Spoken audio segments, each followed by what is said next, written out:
Assalamualaikum warahmatullahi wabarakatuh. Innal hamdalillah nahmaduhu wa nasta'inuhu wa nastaghfiruh wa na'udzu billahi min sururi anfusina wa min sayyiati a'malina. Man yahdihillahu fala mudilla lahu wa man yudlil fala hadiya lahu. Wa asyhadu an la ilaha illallah wahdahu la syarika lahu wa asyhadu anna Muhammadan abduhu wa rasuluhu la nabiyya ba'da. Allahumma salli wa sallim wa barik ala Muhammadin sallallahu alaihi wa ala alihi wa ashabihi wa man tabi'ahum bi ihsanin ila yaumiddin, amma ba'd. Puja dan puji syukur kita panjatkan kepada Allah tabaraka wa taala yang telah melimpahkan nikmat kepada kita. Semoga salawat dan salam selalu tetap terlimpah kepada junjungan kita baginda Nabi Muhammad sallallahu alaihi wasallam. Demikian pula untuk keluarga beliau, keturunannya, para sahabatnya dan seluruh pengikutnya yang setia hingga tibanya hari kiamat. Ikhwatal iman, a'azzani Allah wa iyyakum. Malam ini kita akan membahas tentang Muharram. Bulan Muharram adalah salah satu di antara bulan yang 12 jumlahnya.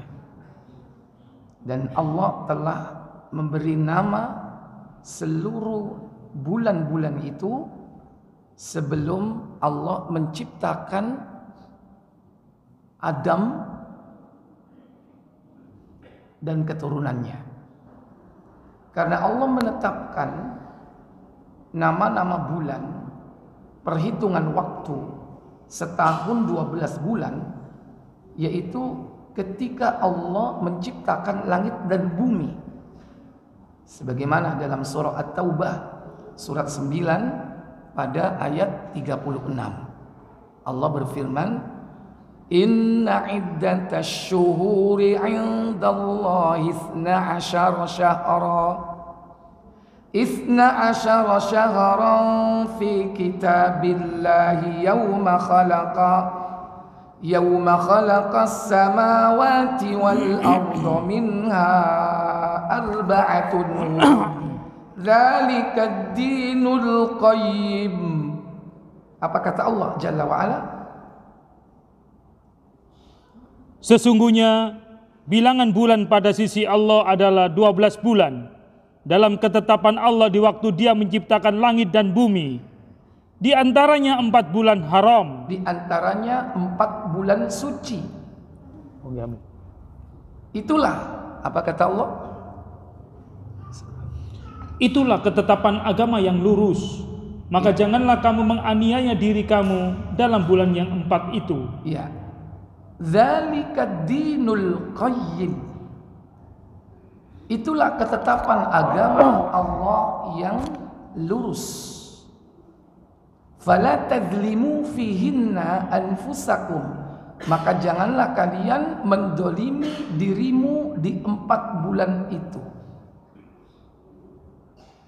Jadi Allah Jalla wa Ala berfirman dalam ayat ini menginformasikan kepada kita bahwa seluruh nama-nama bulan itu merupakan ketetapan Allah sejak Allah menciptakan langit dan bumi. Ketika itu Adam belum dicipta.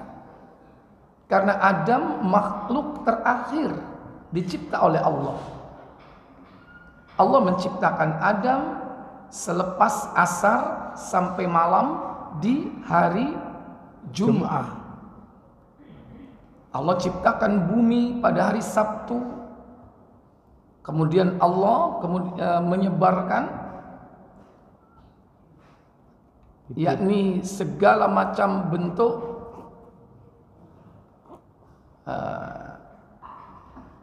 flora ya.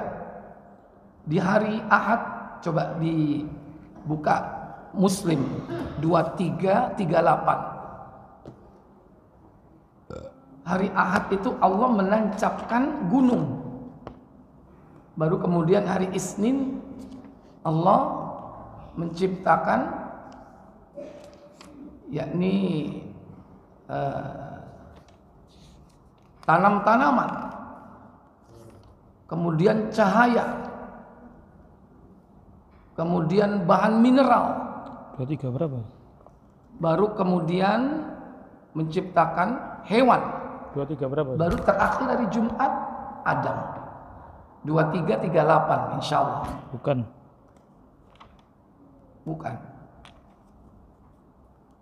Aisyah ini. 23 88. Coba.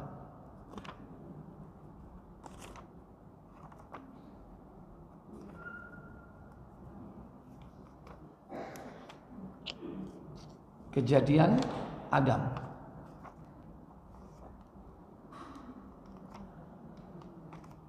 Ceket tidak?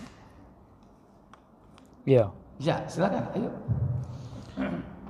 Dari Abu Hurairah radhiyallahu an, ia berkata, Rasulullah SAW memegang tangannya, lalu beliau bersabda, Apa sabda beliau?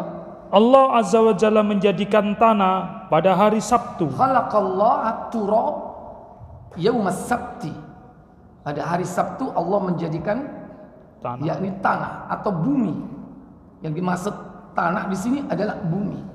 Karena setelah itu hari Ahad, apa yang dilakukan? Menancapkan gunung pada hari Ahad. Wa khalaqal jibala yaumal ahad. Allah tancapkan gunung pada hari Ahad. Baru kemudian Menumbuhkan pohon-pohon pada hari Isnin. seluruh flora, tumbuhan, tanaman, pohon-pohon semua, yaitu pada hari Isnin. Baru hari Selasa Menjadikan bahan-bahan mineral seluruh mineral. Pada hari apa? pada hari Selasa. Termasuk minyak bumi bagian dari mineral. Sementara kita dapat pelajaran minyak bumi dari fosil, hewan yang sudah mati ribuan tahun. Padahal Allah belum menyebut Allah ciptakan hewan. Berarti mineral itu memang Allah ciptakan oleh langsung. Lanjut. Menjadikan cahaya pada hari Rabu. Ja'alan nura yauma arbi'a. Allah jadikan pada hari Rabu cahaya. Bagaimana mungkin tumbuh tanaman, pohon-pohonan sementara cahaya belum ada? Padahal mereka pohon-pohon, tanam-tanaman fotosintesa. Itu kan ilmu kamu, ilmu Allah enggak. Allah jadikan tanaman dulu bahwa kemudian hari Rabu diciptakan cahaya. Hadis harus lebih kita imani daripada akal pikiranmu. Baru kemudian hari Khamis. Menebarkan binatang pada hari Kamis. Menebarkan binatang maksudnya Allah menciptakan seluruh fauna binatang. Hari apa? Hari Kamis.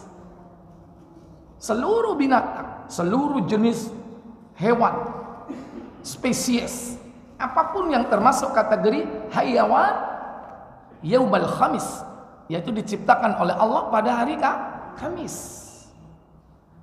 Maka Allah menciptakan ayam, bukan Allah menebarkan telur. Makanya yang lebih dulu adalah apa? Ayam, bukan telurnya. Baru kemudian Allah jadikan hewan itu berkembang biak dengan beberapa cara. Ada yang ovipar, bertelur, ada yang vivipar, beranak.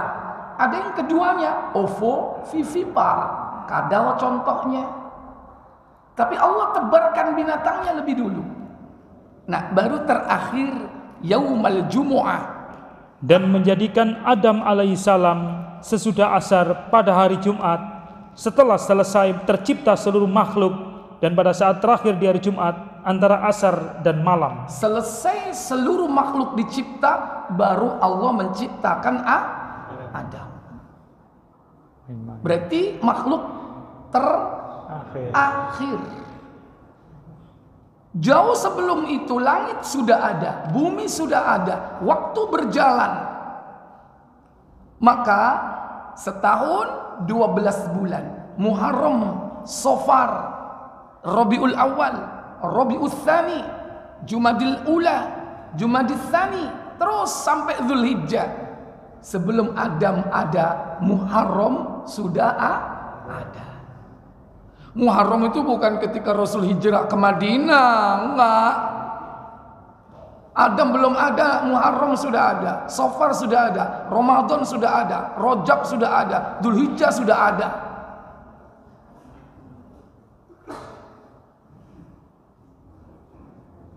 Cuma nanti pada saat-saat bulan Muharram itu ada momen-momen tertentu. Momen peristiwa-peristiwa besar yang ada di bulan Muharram. Di antaranya yang sampai kepada kita peristiwa-peristiwa besar di bulan Muharram. Yang pertama yaitu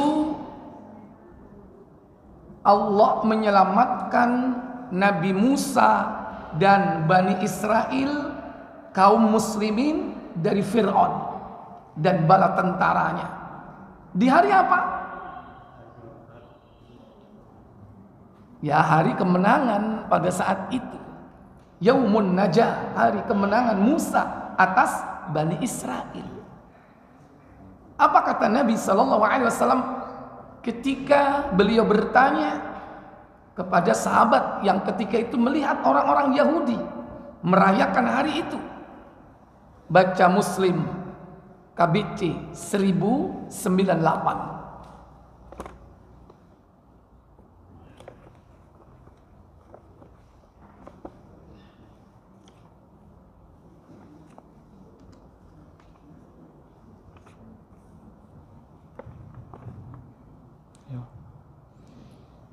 Dari Ibnu Abbas radhiyallahu anhuma, ia berkata, apa katanya? Ketika Rasulullah SAW belum lama tiba di Madinah, didapatinya orang-orang Yahudi puasa pada hari Asyura. Lalu mereka ditanya perihal itu, apa sebabnya mereka puasa pada hari itu? Jawab mereka, hari ini adalah hari kemenangan Musa dan Bani Israel atas Fir'aun. Yawma idin naja Musa wa Bani Israel min Fir'aun wa qaumih.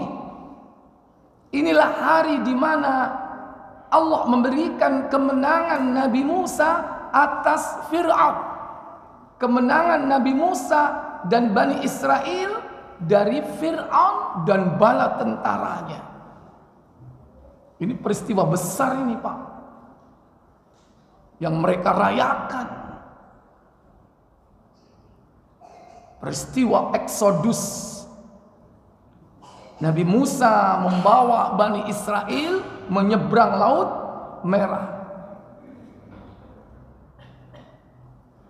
Ketika itu orang-orang kaum muslimin di kalangan Bani Israel sudah mendapatkan keinginan mereka untuk lepas dari kungkungan penjajahan Fir'aun. Dan pada saat itu mereka sudah dipinjami emas perhiasan kaum Fir'aun. Karena mereka mengatakan akan ikut perayaan mereka. Fir'aun senang, makanya dipinjami dengan emas. Di malam harinya mereka semua pada berangkat keluar dari kota Mesir untuk menuju ke Palestina. Makanya Fir'aun ini merasa tertipu. Kenapa? Harta kaumnya sudah dibawa pergi, emas, permata, dan sebagainya. Makanya bukan hanya Fir'aun merasa kehilangan para budak, orang-orang yang diperbudak di kalangan Bani Israel, mereka juga merasa kehilangan perhiasan-perhiasan kaumnya. Maka begitu geramnya Fir'aun kepada Bani Israel, mereka memutuskan untuk menghabisi mereka semua. Makanya dikerahkan seluruh bala tentara dari negeri-negeri dan daerah-daerah dikumpulkan untuk apa? Untuk membinasakan mereka semua. Dan Allah Tabaraka wa Ta'ala memerintahkan Nabi Musa untuk pergi bersama mereka keluar dari negeri Mesir menuju Palestina. Maka Allah selamatkan mereka.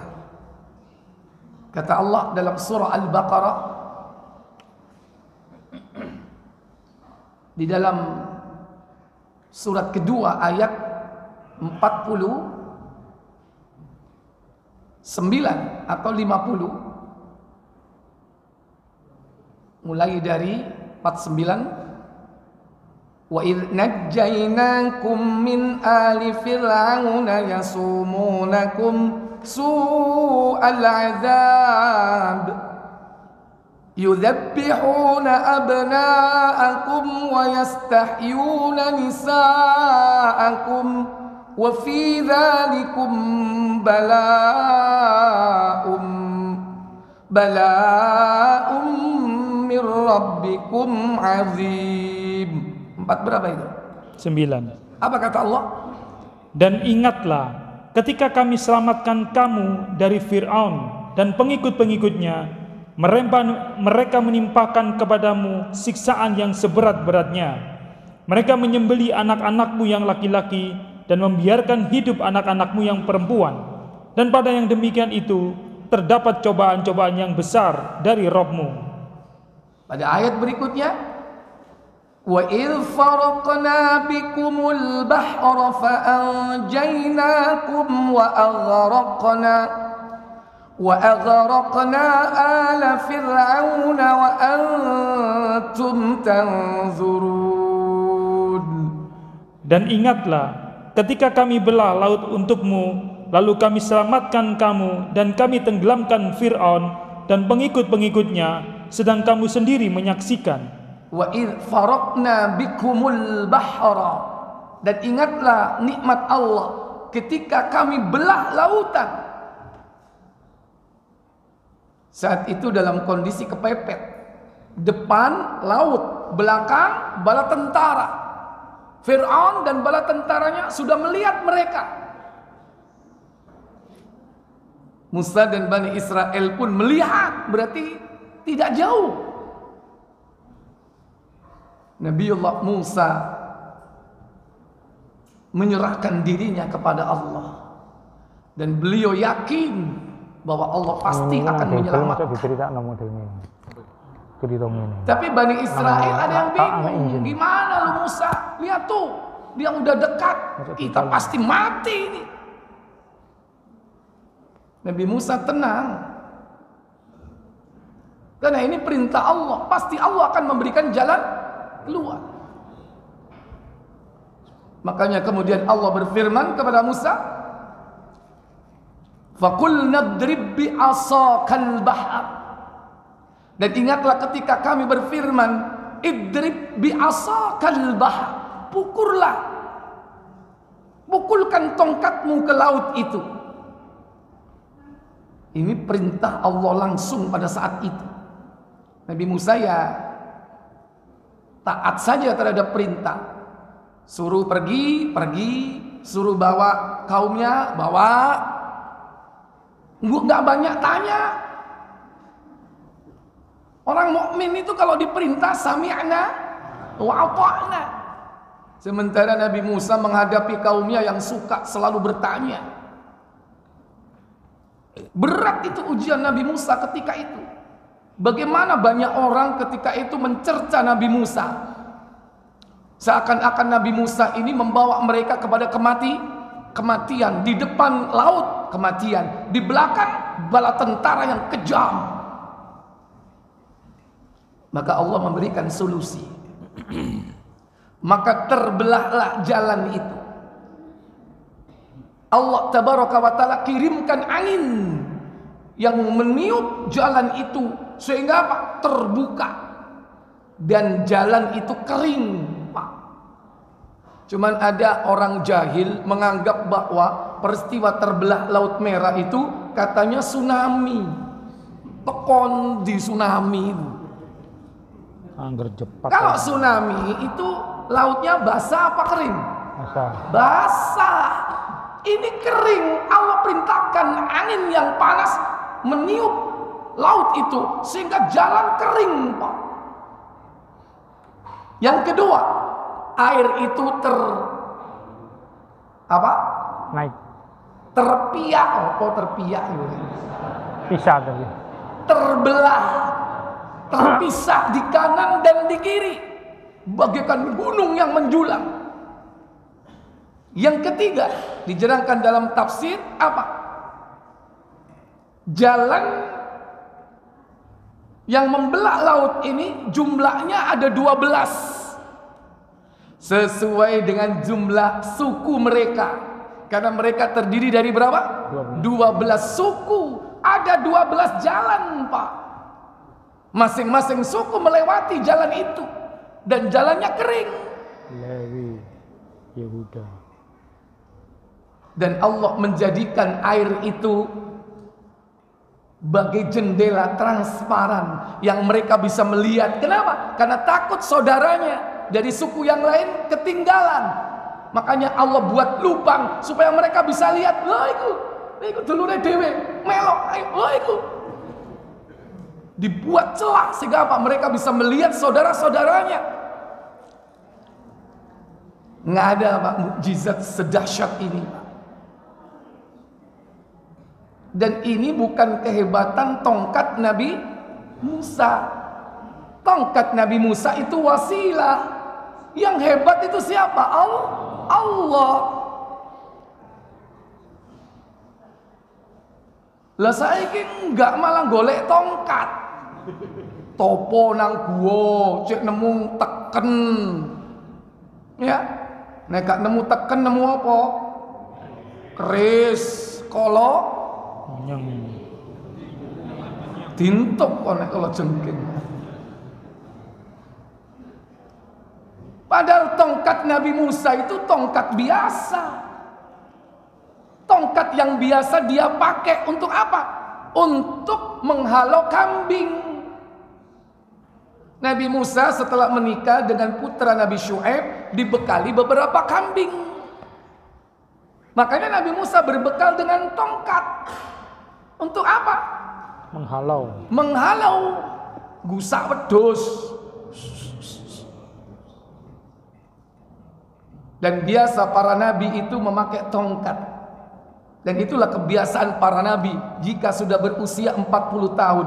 Makanya salafus soleh umumnya mereka memakai tongkat usia 40 tahun. Begitulah menurut pendapat Imam Asy-Syafi'i. Orang kalau sudah 40 tahun berarti sudah tua. Maka sunnahnya memakai tongkat. Guru ngono iki sing gawe teken. Hah? Engkok mari ngaji meneh tekenan kabeh. Nyediakan tempat bukan sandali, apa? Tempat tongkat untuk ya. Drum. Sunnah pakai tongkat bukan gaya. Apa? Menunjukkan pertama bahwa kita ini musafir dalam hidup di dunia ini. Menunjukkan kedua bahwa kita sudah tua, mau mati. Orang kalau sudah 40 tahun itu berarti sudah dipanjangkan usianya. Sampean umur swidak sik ngrasa nom. Wayahe asar gak sembayang main voli. Ya, sobo ditinggal karena goes. Hah? Ya kan? Belum akan sudah berangkat. Iki kok ketinggalan aku rek, kumpule pas nih. Pas adzan subuh kumpule, sopo enggak ya acara. Lu udah ngerti begitu loh. Ikhwatal iman aizakumullah. Baik, kembali kepada peristiwa besar. Maka Allah selamatkan Nabi Musa. Wa antum tandurun kalimat di akhir ayat itu, ayat 50. Artinya apa? Mereka setelah sampai di tepi selamat, Fir'aun berada di tengah-tengah laut. Awalnya dia ragu-ragu, Pak. Awalnya ragu-ragu. Ini masuk enggak ya? Masuk enggak ya? Kenapa? Bahaya ini nanti kalau tahu-tahu laut apa? Balik lagi. Akhirnya malaikat Jibril menunggang kuda betina yang membuat kudanya Fir'aun tertarik dengan kudanya malaikat Jibril. Kuda yang ditunggangi Fir'aun tertarik dengan kuda malaikat Jibril. Akhirnya mau nggak mau lari. Akhirnya pasukannya pun ikut. Itu pun masih bisa sesumbar. Inilah kekuatanku katanya. Inilah kehebatanku. Apa? Membuat pencitraan masih sempat dilakukan di hadapan bala tentaranya. Dan akhirnya Allah Jalla wa'ala membinasakan mereka. Allah menutup seluruh jalan-jalan yang telah dibelah oleh Allah itu di lautan. Semuanya kembali seperti semula. Seluruh bala tentara Fir'aun binasa, termasuk Fir'aun. Sempat dia apa? Mau mengucapkan kalimat pertobatan, beriman kepada Rabbnya Harun dan Musa, tapi malaikat Jibril mengambil tanah lumpur yang ada di laut merah itu disumpalkan ke mulut Fir'aun supaya dia tidak tobat dan mengucapkan keimanan. Iki nek beriman iki lain iki. Langsung dincepno nang cangkem. Sekalipun dia sempat mengucapkan amantu bi Rabbi Bani Israil. Aku beriman kepada Robnya Bani Israel. Tapi itu semua tidak berlaku. Kenapa? Karena nyawanya sudah sampai kerongkongan. Tobat tidak akan diterima. Kalau belum sampai kerongkongan, Allah masih menerimanya. Kata Nabi, innallaha yakbalu taubatal abdi ma lam yugharghir. Sesungguhnya Allah selalu menerima tobat hambanya selama nyawa belum sampai di kerongkongan. Malam yugharghir. Nabi Musa mati dalam keadaan Nabi Isa mati Fir'aun bukan Nabi. Iki ngetes sampean ngantuk takkan? Mosok rek wis dikai kopi ya sik riyep-riyep iki. Aja-aja ustaz sing ngantuk iki. Soale gak dikai kopi ya jahe ayo bendino.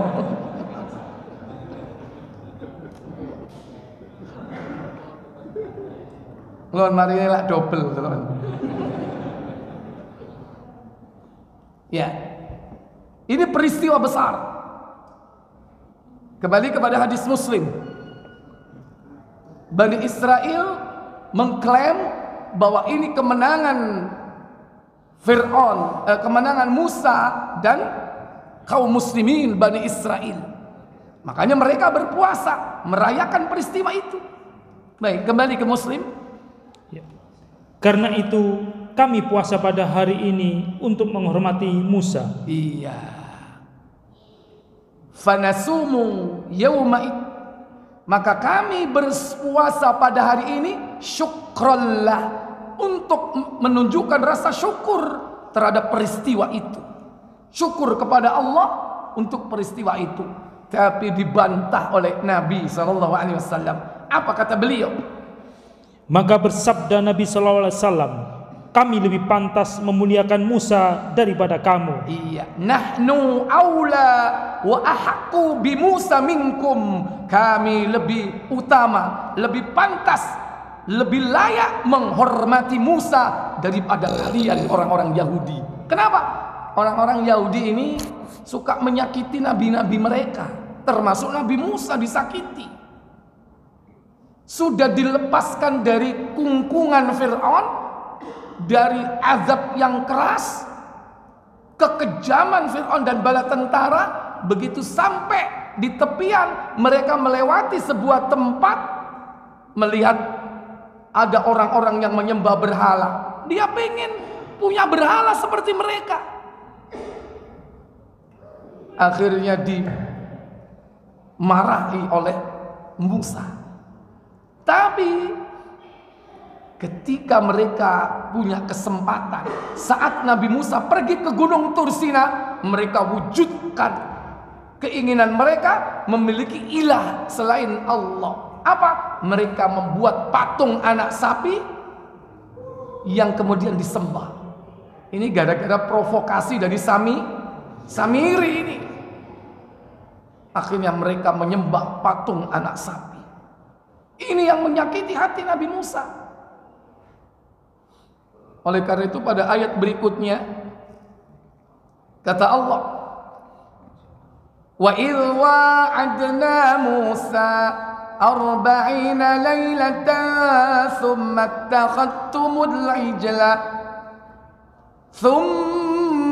attakhadtumul ijla min ba'di wa antum zalimun. Apa kata Allah? Dan ingatlah ketika kami berjanji kepada Musa memberikan Taurat sesudah 40 malam, lalu kamu menjadikan anak lembu sebagai sembahan sepeninggalnya, dan kamu adalah orang-orang yang zalim. Dan ingatlah ketika aku berjanji kepada Nabi Musa, yakni memanggil Nabi Musa ke Gunung Tursina, berada di sana selama 40 hari. Peristiwa itu terjadi dimulai dari bulan Zulqaidah. Makanya bulan Zulqaidah adalah bulan suci. Nabi Musa mulai berangkat ke Tursina bulan Zulqaidah, bulan 11. Pertengahan. Selama sebulan penuh, yaitu 30 hari. Ditambah dengan 10 hari di bulan Dzulhijjah. Makanya 10 hari di bulan Dzulhijjah merupakan hari yang luar biasa. Banyak peristiwa-peristiwa yang terjadi, termasuk 10 hari, yaitu tambahan dari bulan Zulqaidah. 30 Zulqaidah, 10 hari Dzulhijjah. Berapa totalnya? 40 hari. 40 hari, 40 malam Nabi Musa alaihissalatu wassalam bermunajat, mendekat kepada Allah. Disitulah terjadi dialog. Allah perkenalkan dirinya, yaitu sebagai Rabb. Lantas Allah perkenalkan dirinya sebagai ilah. Dalam surat Toha ayat 14, surah 20, Inani ana fa'budni, yaitu pada ayat yang ke 14. 9, Allah Jalla Jalaluhu berfirman, wa hal antaka hadithu Musa. Apa kata Allah? Apakah telah sampai kepadamu kisah Musa? إذ رأى نارا فقال لأهلهم كثوا إني آنست نارا لعلي آتيكم منها بقبس أو أجد على النار هدى. Ketika ia melihat api, lalu berkatalah ia kepada keluarganya, tinggallah kamu di sini. Sesungguhnya aku melihat api. Mudah-mudahan aku dapat membawa sedikit daripadanya kepadamu, atau aku akan mendapat petunjuk di tempat api itu. Falamma ataha nudiya ya Musa. Maka ketika ia datang ke tempat api itu, ia dipanggil. Apa katanya? Hai Musa. Ya Musa, hai Musa. Inni ana rabbuk fakhlaqna 'alaik. Innaka bil wadil muqaddas tuwa. Sesungguhnya aku ini Rabbmu, maka tanggalkanlah kedua terompahmu. Sesungguhnya kamu berada di lembah yang suci, Tua. Iya. Kau berada di tempat yang suci, al-muqaddas, Tua. yakni lembah tua, lembah yang suci. Wa ana ikhtartuka fastami' lima yuha. Dan aku telah memilih kamu, maka dengarkanlah apa yang akan diwahyukan kepadamu. Awalnya Allah katakan inni ana rabbuk, sesungguhnya aku ini adalah Rabbmu. Ini poinnya ini. Setelah itu kemudian Allah perkenalkan bahwa Allah adalah satu-satunya sesembahan. Ya. Innani anallahu la ilaha illa ana fa'budni wa aqimis salata li dzikri. Sesungguhnya aku ini adalah Allah, tidak ada Rabb yang hak selain aku, maka sembahlah aku dan dirikanlah sholat untuk mengingat aku. Allah memberikan perintah dan larangan. Ada yang menyebutkan yaitu 10 perintah, ya. Dan kemudian setelah itu turun, sementara Bani Israel sudah melakukan berbagai macam kesesatan, menyembah patung anak sapi. Ini contoh Nabi Musa menyakiti hatinya. Tidak ada ilah. Bani Israel telah menyakiti Nabi Musa. Makanya Rasulullah mengatakan, ana ahaqqu wa aula bi Musa minkum. Kami lebih pantas, lebih prioritas, lebih mulia daripada kalian yang suka menyakiti Nabi Musa. Kemudian kembali ke Muslim. Maka bersabda Nabi SAW, apa sabda beliau? kami lebih pantas memuliakan Musa daripada kamu. Lalu beliau perintahkan supaya kaum muslimin puasa pada hari Asyura. Nah, lantas kaum muslimin diperintahkan puasa hari apa? Asyura. Dari kata asyra, artinya 10, yaitu hari ke-10 bulan Muharram, yang kemudian sama orang Jawa dikebiauya saulan didadekno jenenge bulan Suro, asalnya dari Asyura, yaitu hari ke-10. Mestinya nama itu Muharram digenti Suro. Biasa nek ngono iku.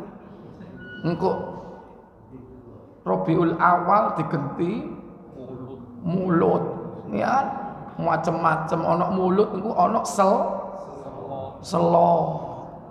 Ngopo ini? Itu orang Jawa. Walaupun masih ada pengaruh-pengaruh dari Islam, cuman Bapak Ibu Saudara sekalian, kita kembalikan makna Asyura kepada makna asalnya. Asyura, hari ke-10 bulan Muharram, ada peristiwa besar kemenangan kaum muslimin yang kita dianjurkan berpuasa pada hari itu. Namanya puasa apa? Asyura. Dan inilah puasa terbaik setelah puasa Ramadan. Sudah Isa? Buka. Apa? Rompi. Abu Dawud 1427 kalau enggak 29.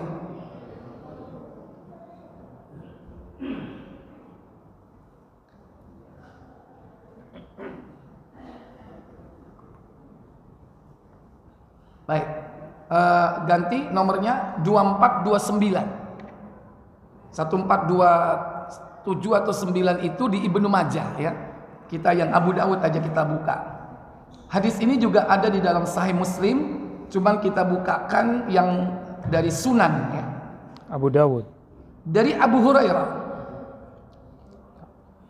Dari Abu Hurairah radhiyallahu an, ia berkata, Rasulullah SAW bersabda, apa sabda beliau? Sebaik-baik puasa setelah bulan Ramadan adalah puasa bulan Muharram. Iya. Afdalus siyami, sebaik-baik puasa ba'da syahri Ramadana, setelah puasa Ramadan, yaitu Syahrullahil Muharram.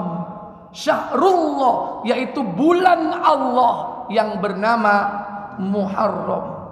Maka Muharram ini disebut sebagai bulan apa? Bulan Allah, Syahrullah. Syahrullah.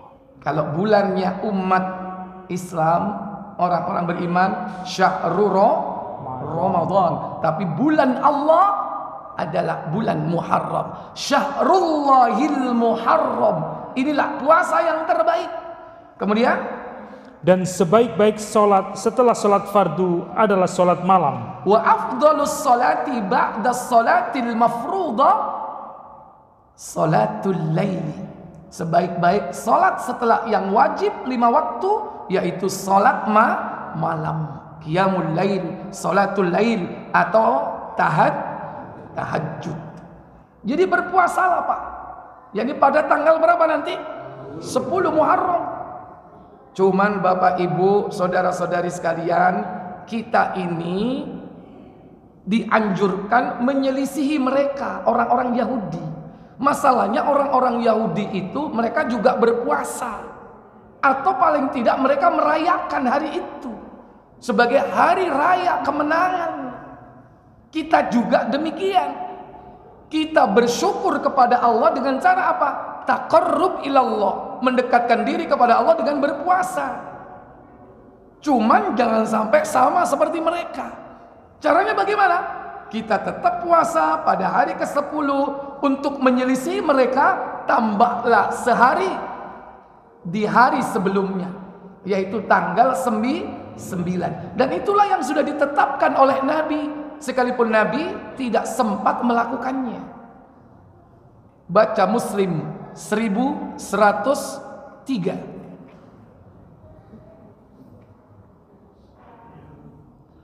Dari Abdullah bin Abbas radhiyallahu anhuma, dia menceritakan bahwa ketika Rasulullah SAW puasa pada hari Asyura, yaitu 10 Muharram, dan memerintahkan kaum muslimin supaya puasa. Terus para sahabat berkata, apa kata mereka? Hari ini adalah hari raya orang-orang Yahudi dan Nasrani. Ini adalah hari raya orang-orang Yahudi dan Nasrani. Mereka merayakan kemenangan Moses menurut mereka. Kemudian mereka melakukan puasa sama. Kemudian apa kata Nabi? Lalu Rasulullah SAW bersabda, apabila masih menyaksikan tahun yang akan datang, insya Allah kita puasa pada tanggal 9 Muharram. Iya.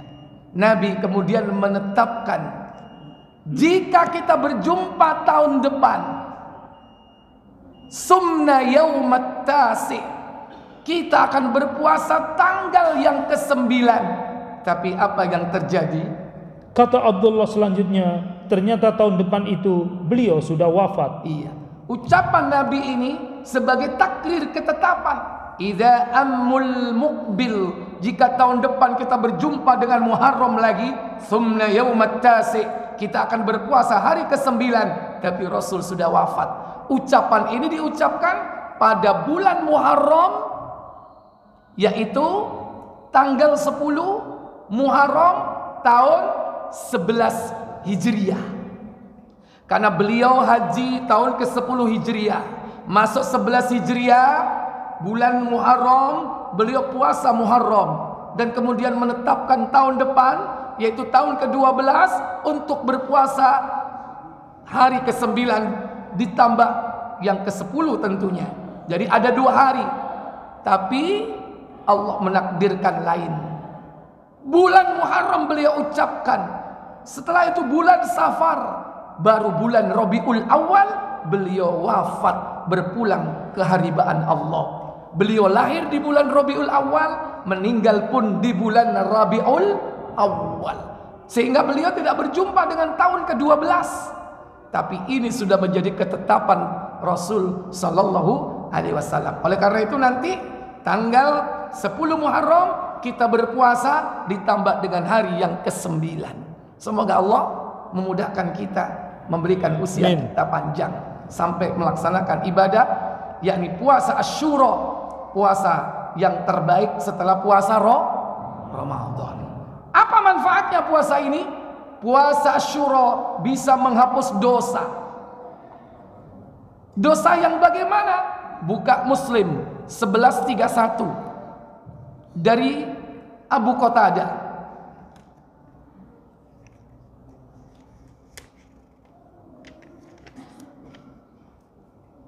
Habis ini azan.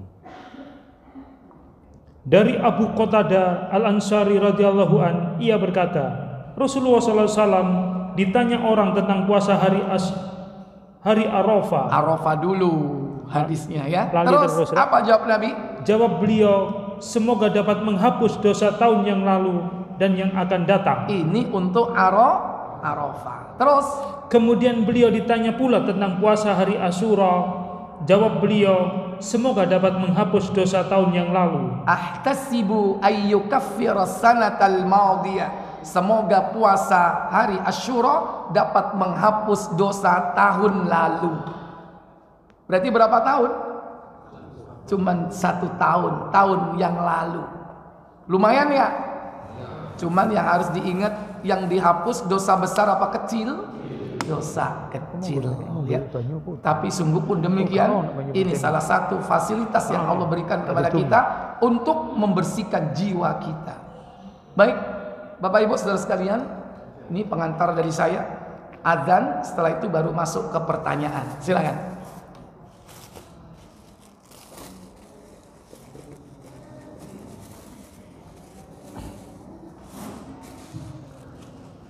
Mereka ditotong ini kok mau selak komat. Pengalaman nek dhewe.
La ilaha illallah Muhammadur Rasulullah sallallahu alaihi wasallam. Allahumma rabb hadhihi ad-da'wati at-tammah was-salatu.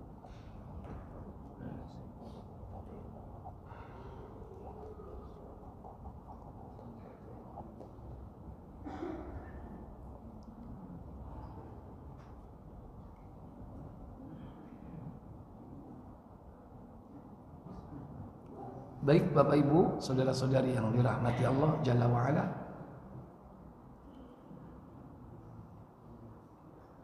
bulan Muharram merupakan bulan suci di antara 4 bulan suci, Dzulqa'dah, Dzulhijjah, Muharram, dan kemudian Rajab. Di 4 bulan itu bukan hanya ada perintah, tapi juga ada larangan. Larangannya yaitu apa? Pertama, tidak boleh melakukan berbagai macam bentuk mobilisasi militer, penaklukan-penaklukan di negeri muslimin, negeri-negeri kufar, yang itu merupakan kewajiban, yakni fardu kifayah bagi kaum muslimin untuk membebaskan negeri-negeri dari kesyirikan dan kekufuran. Makanya di zaman Nabi, beliau tidak pernah berhenti mengirim sariyah, mengirim pasukan untuk membebaskan negeri dari syirik dan kufur. Bukan menjajah, justru mereka dibebaskan dari keterjajahannya oleh syaitan dan hawa nafsu. Tapi orang melihatnya lain. Ketika Islam datang ke negeri-negeri di Jazirah Arab, bahkan sampai ke Eropa, dianggap sebagai penjajah, bukan menjajah, tapi membebaskan mereka dari kesyirikan dan kekufuran, mengembalikan manusia kepada fitrah. Makanya siapa yang berangkat, dikirim, diutus oleh Nabi, mereka bangga. Beda dengan orang kafir yang datang ke negeri-negeri Islam, justru mereka menjajah, karena mengeluarkan dari cahaya yang terang menuju kegelapan. Sementara Islam, Allah telah apa? Yakni yukhrijuhum minadh-dhulumati ilan nur, mengeluarkan mereka dari kegelapan menuju cahaya yang terang. Baik. Di samping itu, jangan berbuat maksiat di bulan-bulan yang suci ini, karena apa? Sanksi siksanya lebih dahsyat daripada bulan yang lain. Wallahu a'lam. Baik Bapak Ibu, sebelum saya tutup, saya beri kesempatan untuk tanya jawab. Silakan. 1, 2, 3. Udah 3 aja cukup ya? 4. Ya wis 4. Kok 5? Ya wis 5. Ayo silakan.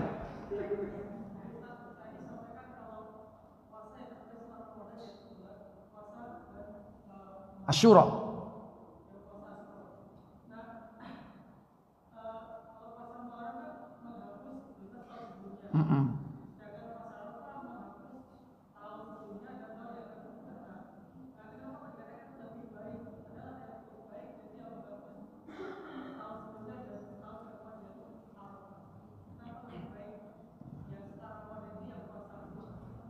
Ya.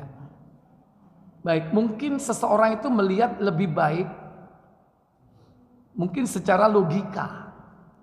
Tapi agama itu tidak mesti logika. Logika itu dasarnya akal.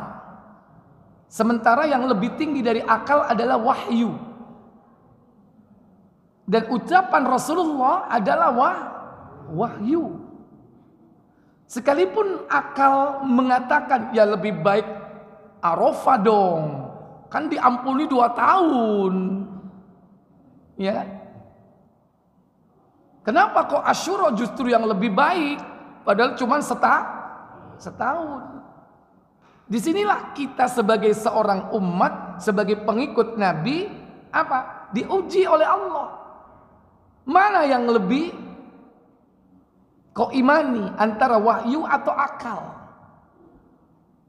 Banyak hal-hal yang kadang gak cocok dengan akal, tapi sebetulnya wahyu itu. Contoh misalnya ketika ditanya tentang apa? Guntur, petir, Kan kalau menurut akal manusia kan apa? Pertemuan ion positif dan negatif. Sehingga terjadilah apa? Letupan bunga api. Kalau menurut Nabi, cambuk atau petir itu apa? Petir atau guntur itu apa? Cambuknya malaikat. Kita lebih percaya kepada Nabi daripada hasil akal manusia. Walaupun diklaim sebagai teori yang sudah diuji secara empirik misalnya. Tapi tetap wahyu lebih tinggi. Sama seperti ini. Yang mengatakan bahwa puasa di bulan Muharram itu lebih baik setelah Ramadan. Yang paling utama adalah puasa Muharram siapa? Nabi. Maka kita imani. Ini yang pertama. Yang kedua, bisa jadi dengan logika yang kita sampaikan, maka dibantah dengan logika juga. Apa? Mungkin ada hikmah di balik itu. Kenapa dia lebih baik? Karena lebih baik itu tidak mesti dengan banyaknya jumlah. Tapi apa? Yang perlu diingat bahwa ada quantity, ada quality. Ada kuantitas, ada kuantitas, ada kualitas. Kalau lihat kuantitas jumlah, lebih banyak mana? Arafah atau Asyura? Arafah. Tapi dari segi kualitas, ketika manusia banyak orang yang tidak melakukan puasa misalnya, itu berat enggak? Berat. Suatu amalan yang berat untuk dilakukan, setiap ujian yang berat untuk dikerjakan, itu nilai pahalanya lebih apa? Lebih tinggi. Kalau Arafah, lihat dia sudah berpuasa mulai dari tanggal 1. Ya kan? Tanggal 1 sudah disunahkan puasa. Ketika jatuh ke 9, udah biasa enggak? Udah biasa apa enggak? Biasa. Ketika Muharram, sebelumnya puasa atau tidak? Berat atau tidak? Berat. Dan tidak semua orang puasa, bisa jadi. Orang bisa, wah ini mau hari raya nih, kita puasa Arafah. Besok apa? Makan kambing nih. Imbang dong. Kenapa? Habis puasa, besok nyate. Iya kan? Sementara Muharram bagaimana? Berat memang. Bulan Muharram itu. Makanya menurut kaidah, segala bentuk amalia yang kita berjuang untuk mengerjakannya, dan itu pahalanya tentu lebih besar bagi kita. Contoh, memakai jilbab ketika masih cantik, rambutnya bagus, masih muda, dengan memakai jilbab sudah tua, rambutnya beruban, lebih gampang mana? Halo? Lebih gampang tua. Kenapa? Ujiannya ringan. Kenapa? Sudah nggak ada orang ngelirik dia. Wis tua kayak apa? Satu. Yang kedua, dia pakai jilbab apa? Bisa jadi tujuannya apa? Nutupi uan. Iya kan? Tapi kalau masih muda, mulai dari dia remaja sudah pakai jilbab, berat nggak tantangannya? Berat. Apalagi dia SMA, cantik lagi, teman-temannya pada apa? Ngeledekin dia, ngebully dia. Lu cantik ngapain? Ayo gabung sama kita nih, cheerleader. Ya kan? Berat tantangannya. Makanya pahalanya lebih berat, pahalanya lebih besar daripada apa? Yang ringan ujiannya. Makanya antum harus berani mengambil tantangan. Baik, mungkin itu. Yang lain tadi mana? Nomor 2 tadi, silakan.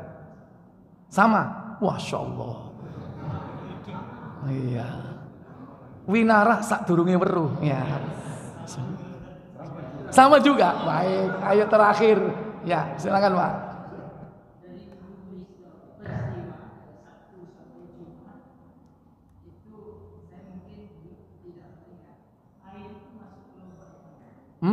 Air mineral. Berarti hari apa mineral? Hari Selasa. Mineral itu semua Pak. Air, apalagi? Emas, barang tambang semua ya. Termasuk minyak bumi. Jadi minyak bumi itu Allah ciptakan sebelum ada hewan. Sementara kita dulu dapat pelajaran bahwa minyak bumi itu dari apa? Dari fosil. Fosil apa? Hewan yang mati ribuan tahun. Lu Allah ciptakan mineral dulu sebelum Allah menebarkan hewan. Mineralnya hari Selasa, hewannya hari Kamis. Kok nggak logis ya? Cahayanya hari tanamannya hari Senin, cahayanya hari Rabu. Loh kok beda? Sementara kita dapat pelajaran setiap tumbuhan itu butuh cahaya matahari untuk berfotosintesa. Sehingga di sana menghasilkan zat gula dan zat tepung, disimpan di akar, mau di batang, mau di buah, macam-macam. Itu kalau yang kita dapatkan. Tapi menurut hadis ini seperti itu. Jadi lebih dulu tumbuhannya daripada cahayanya. Wallahu a'lam. Tapi kita tetap lebih mengimani apa? Lebih mengimani hadis Nabi sallallahu alaihi wasallam. Dan bagi Allah mudah seandainya tumbuhan itu tumbuh tanpa cahaya pun bisa. Karena bagi Allah mudah, ya, bukan perkara yang kecil. Baik, saya pikir cukup. Subhanakallahumma wa bihamdik asyhadu an la ilaha illa anta astaghfiruka wa atubu ilaik. Wassalamualaikum warahmatullahi wabarakatuh.